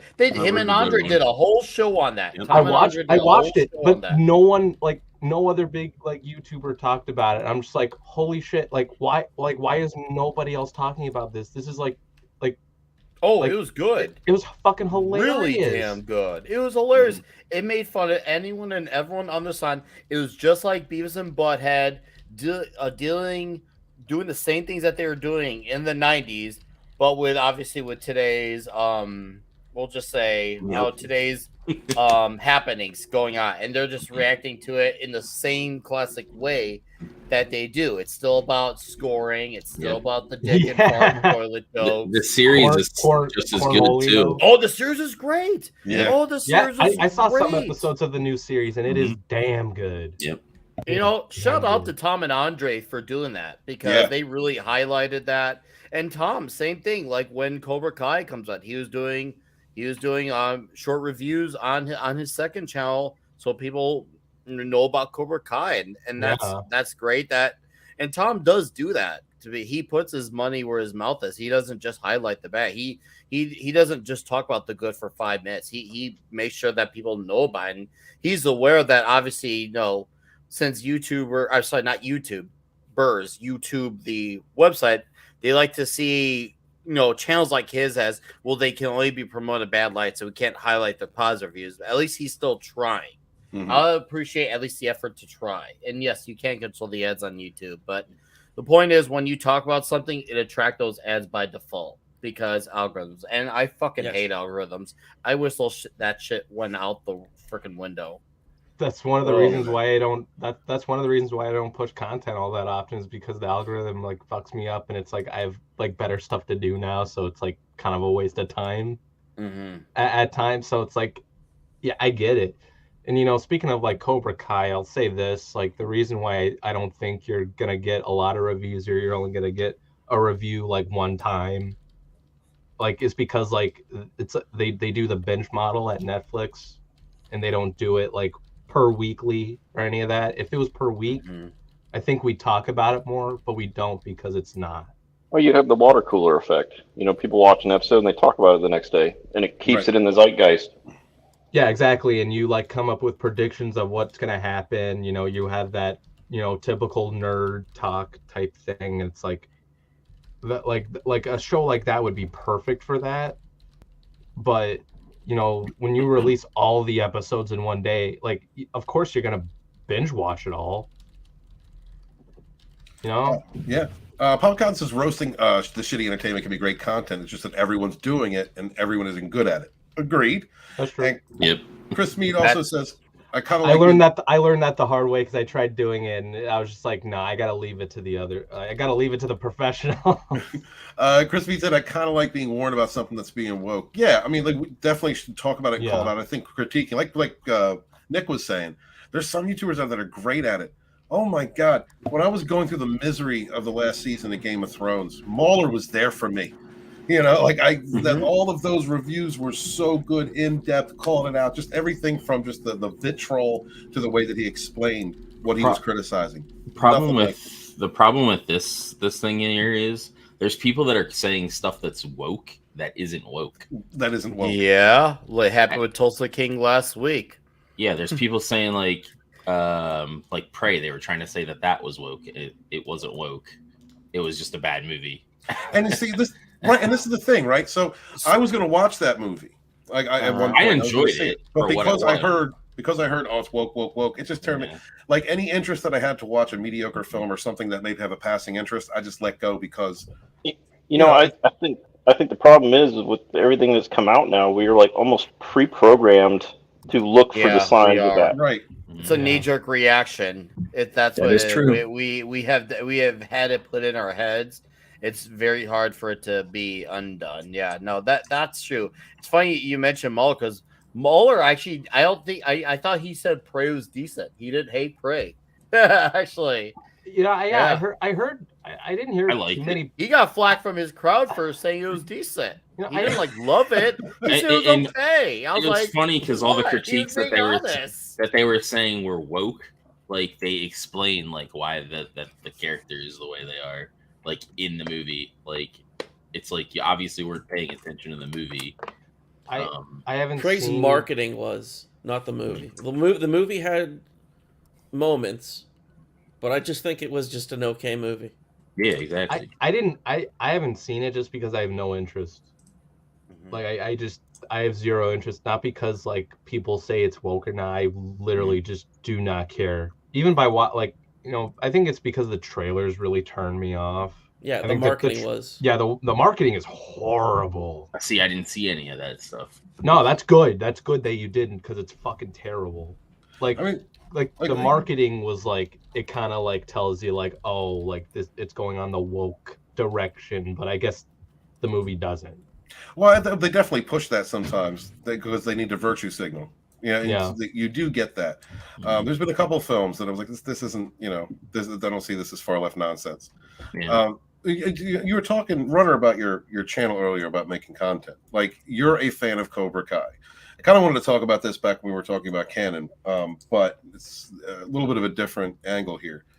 Are you going to do content covering Cobra Kai moving forward and bring light to something that you enjoy and something that's good, in your opinion?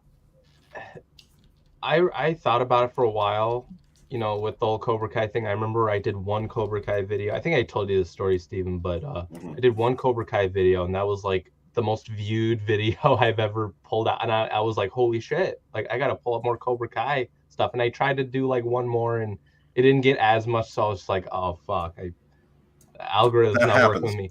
It happens, but I think the biggest problem with that is the hype has kind of died down from the time I had made my next video because of the binge model that Netflix is doing. Mm-hmm. I think that's what is killing it. Oh, that's killing it. Absolutely. So you have a channel out there, like, who Cobra Kai Kid is? No. He's like one of the biggest Cobra Kai channels out there next to Cobra Kai Theory, aka really? Star Wars Theory. Yeah, Cobra Kai Kid is fucking fantastic. Like, he does nothing but Cobra Kai content, and he's great at it. And he does it in a way where it's sort of like it like, even when there's not even that much hype, it's still like related to that topic and that show and all that. Mm-hmm. Like that's something I honestly cannot do because in order for me to like do all that content, I need to like really build up the hype. Take that. It's getting around the 2-hour mark. I want to let everybody do their outros and thank all you guys. I just got one question though. I keep hearing everybody talking about Cobra Kai, blah blah blah. Is there anybody excited that in less than 2 weeks we get History of the World Part 2? Hold on, wait a minute. History of the World Part 2 is coming out? I'm not. The Search for More Money. Oh, that's Spaceballs 2. That's Spaceballs 2. No, hold on. We're going to get Hitler on Ice? Like, are you serious? Is this actually going to happen? I haven't seen the Hitler on Ice clips, but I do know that we're having the Jews in space. Jews in space. Someone tell ETAP, get on it. It's going to be a 4-night There's a trailer event. out for it. It's going to be a 4-night event on Hulu, so they're doing like 2 episodes per night. It's going to be like 8 episodes. I'm so gonna watch that. Oh God, I hope it's good. I really need that to be good. That is incredible. Thank you, Deej. I appreciate it. I'm not gonna ruin it for you, Steven. Don't do it. Don't do it, Draven. I want something right. Because Chris keeps trying to ruin Mario for me, and I'm like, don't you do it. Stop it. Mario's gonna make bank. I'm excited for Mario I don't is give a, gonna be huge. I don't Huge. Dude, I don't give a fuck. huge. I don't give a fuck what anyone says. I'm excited for Mario. No, go see it, Runner. Go see it. Go see it. If you like it, rave about it. Go all in. If you love it and you feel it in your heart, fucking go all in. Make that 5-10 minute review video. If you want to go long, up to you. But I'm just saying, go all in, man. Commit to it. Like me and my children, we're psyched about it. I'm fucking stoked. I went to Target a few days ago and they already got toys for the movie. Nice. And dude, they're already moving. And besides, outside of the mouse, I'd say Mario's probably, and maybe Spider-Man. Mario's probably the most other recognizable character. Kids are gonna flock to that shit by default, and the parents get to benefit because they grew up on it, and the kids love the Yoshis and all that stuff. Nintendo is part of America's DNA. Yes, and I think if anything could have a chance of becoming something that could bring people together again, and maybe this is the optimistic part of the rare optimistic part of Hollywood coming in. I think the Nintendo universe could be the thing that does. If anything can, emphasis on if, it's that. Because come on, a Star Fox movie, bro. Nintendo Cinematic Universe, it can happen. Zelda next. Yes. No, I would love to see that. I would love a Nintendo Cinematic Universe, honestly, with that animation and all that. Absolutely. Well, we are getting Fallout for later this year too. So. No, but like, you know, there's some damn, like, there's some movies that like are coming up that I'm pretty psyched for. You know, John Wick 4, we mentioned that. I'm excited for that. Mission Impossible. Scream's coming out. Yeah, new MI. I hated the last Scream movie. I'm sorry. I'm not excited. Dude, new Mission Impossible is gonna kick ass. If you haven't seen Fallout, you wish you all should. Oh, it was great. Fallout it was excellent. Seriously, and Henry Cavill was a great villain in that movie too. Yeah, he was. Seriously. And look, of all the guys who helped out Henry Cavill, it was Tom Cruise. Yeah. Once again, say what you will, but Tom Cruise at least tried to do something for his career. Mm-hmm. Well, I'll say this. After the success of Top Gun Maverick, I think Mission Impossible 7 is going to make $1 billion. I think it possible. I mean, even the stuff he did, like all the stunts and all that, jumping off a plane and all that, thanking his fans for seeing Maverick, and then trying to promote Mission Impossible 7. I think it's Death Reckoning Part 1. It's only Part 1 too. Yeah, I know, and it's going to be 3 hours. So like I think that's like a good like marketing strategy to like really hype people up. So I think it's gonna be huge when it comes out. Huge. Guys, thank you guys so much. Thank you guys for coming on the panel DJ's tonight. package. Yeah, you know, one more time. See, Oh, he brought it up. Here we go again. God damn it. Yeah, dude, There we go. Huge. The package has spoken. I just want to say I didn't bring this up, Zax. All right, that's all I'm gonna say. This isn't me. I wasn't totally talking brought about it up. dicks. I totally was not. I totally not. But Go back to the very first part of the stream. You'll hear dicks. No. They're lying. Don't listen to them. They're all protecting one another. It's all about the dicks. Zombie Box Review says, congrats on the first 1K on your second channel, Walton. Thank you, Andy. I greatly appreciate that, brother. Thank you, dude. It was a lot of work, and I'm proud to have gotten that far. Channel. Thank you, man. Thank you so much. I'm going to go pro around the panel. Let everybody tell you where they're going to be, because there's a lot of great streams coming up tonight, including Soldier Spirit, Eats Up with Cooey, and Sporking News Podcast, and many others. So first up, let me go to my co-host who has nothing to fucking offer. I actually have some things. Oh, you have something this week. All right, do. what are you promoting? Well, other than being here every Saturday, I'm actually on Magitech Mags' channel while she plays Final Fantasy VI Pixel Remaster for the first time. It's both of our favorite games, so I'm sort of like a co-host there as well. Every Thursday, I believe, at like 9 o'clock. Excellent. And you are the what? You have a name there. Yes, I'm the support tickle. The support tickle. All right, Yes. thank you, Mr. TickleTrunk. I appreciate you, brother. Giggity. That's a hell of a name. Yeah, The light touch reach around. Thanks, man. Next up, DJ Odyssey. Tell me where they can find you, brother. I am the package, and you can find me tomorrow night over on Honstar's channel with Chris Knight, the Real Review 3000, doing not Jackbox, name that tune. And I guess I'm scheduled later next week for Sporky News Podcast, where we are going to be talking about the Beatles with 70s rock fan and Rob Slomo. So that's coming up, and then you can also find me on my channel doing random live streams talking about this, that, the other, and whatever comes up for the day. Thank you for being here, Deej, and thank you for your package. All right, man. Great to see you. I'm glad that you stopped by. Much love, brother. Next up is Horny Alf, the Legion of Memers. Hey, Steven. Thanks for sending me the invite. You can catch me on Twitter, Horny Alf. You can catch me dropping memes related to a bunch of different streams. I am also a semi-regular panelist on the Legion of Memers stream and regular on Bet's Talking. Legion of Memers streams on Saturdays in the afternoon, and then Bet's Talking tonight at 10 o'clock Eastern. We'll be on there. We don't have a guest tonight, but we do have Nick and Sir Toxalot for next weekend. So, woo! Good show. That's going to be a great show. Huge. Yeah. Thank you, brother. Appreciate you being here, man. Looking forward to seeing you on Wednesdays.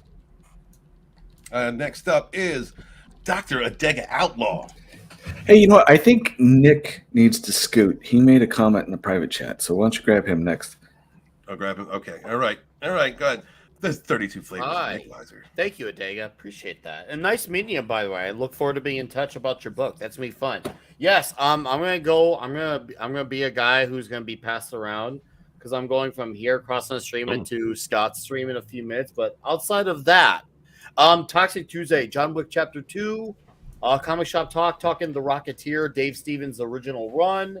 And I put out a few videos this week, and I got more videos coming out. So if you somehow aren't subscribed, well, fucking fix that now because it'll be amazing.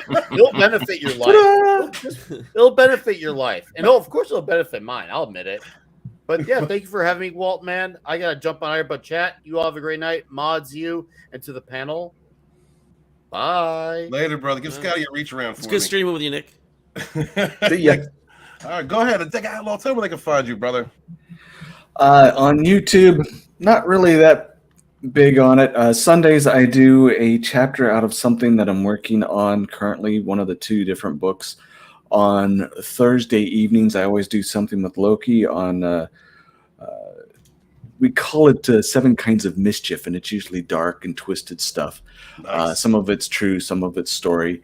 On Fridays, I try to hang out with Vinny on his show, and then I write and put books out. I got 5 books out right now. You can find, is it 5? Yeah, 5 on Amazon, and they're starting to show up on Barnes & Noble now too. So, yeah, good stuff. I've been praised by some very influential and well-read people. I know my stuff is good. The imposter syndrome is left. You want good stuff? There it is. Beautiful, dude. Absolutely, guys. Support Adega Outlaw and independent creators in our community, brother. Thank you for stopping by. It's been too long. That's fun. Then next up is there be Rogues here. Angela's Draven. Go ahead and do your thing, brother. Hey guys, yeah. So hold on, let me bring my thing up here. So yeah, Sunday, March 5th, we got Revolution, which is tomorrow at 7 p.m. or 7:30 p.m. Eastern, and then after here, I'm going over to ETEPS for Saturday night main event, I believe is what he calls it. Yep. Yeah, I'm really I'm working on a little bit of sleep here. So yeah. Yeah, so thanks for having me here as well. Always a pleasure. And yeah. Always Draven, dude. Good luck, brother. You will stay awake. Just get some. Just let ETEP know that Jews in Space is happening. He will be ecstatic. Oh, yeah, he already knows about the part 2 or whatever. Oh, good, because he's excited. Okay, he's excited about it. I gotta talk to him. I don't think he's excited about it, but God damn it, I'm gonna make sure he is. Motherfucker, I will jostle his ass. He's gonna get excited. Thank you very much, Draven. I appreciate you being here. And next up is Runner Blaze. Go ahead, brother. What's going on, guys? You can subscribe to my channel if you want. I don't put out a whole lot of content, but if I do, I will at some point if I feel like it. If I'm less Wow, I'm busy and all sold. that. Thank you, sir. Thank you, sir. No, I've a hell of a lot has changed in my life after I graduated high school, but yeah, it's been I've been doing a lot less YouTube because of it, but you know, I'm trying to. My schedule's like hectic as shit, but I'm getting a new job in the next few weeks, so I'm very excited. One that I can actually walk to from my house and not spend a whole lot of gas money. Is it planting tulips? Okay. No. Goddamn. Son of a bitch. No. Yeah, if I can, I will put out some content. If you ever want to see me on anyone's channel, I'm on Fanscene Vids' channel every Wednesday night talking about physical media. We show off like 3 to 4 pics, you know, talk about the news of what's coming out on 4K and all that type of stuff. Because support physical media. Fuck, you know, like if you want to, you know, keep the entertainment that you love, you know, buy it on physical so no one can touch it. No one can fuck it up in any sort of way. No one can censor it. So yeah, join us in the chat over there. And yeah, that's all I got going on. All right, brother. Then thank you guys. Thank you so much for being here. Thanks to everybody in the chat. Anybody who's watching this later, much appreciate you. Please hit the like button, comment if you would. All you guys, all my friends, my chat brothers and sisters. It's been beautiful seeing you again. All the people that stopped by and hung out with me. These are my friends. And I'm happy to see them. I appreciate my friends, and we appreciate each other. Make sure to support your independent creators out there. People like Adega Outlaw, people like Chris Fisk, people like Red Gaze, Nerium Nova, Vinny Tardamella. Please support your indie creators because they are the people that are making content for you. People that deserve creators who love what they're doing and are going to deliver, fulfill, and help to share and expand in this beautiful universes that they're creating with you. Please, if it's whether they are a YouTuber, whether they have a book or a comic, please share out links for your independent creators out there because we don't have an industry to support us. We only have each other and we rise together. I am author Stephen Walton, the Fandom Menace historian. Be good to each other. Wash your hands and wash your ass. Be good to each other and suffer no fools. Vaginas in the rain. So many fucks given. Where's vagina? Vaginas in the rain. So many.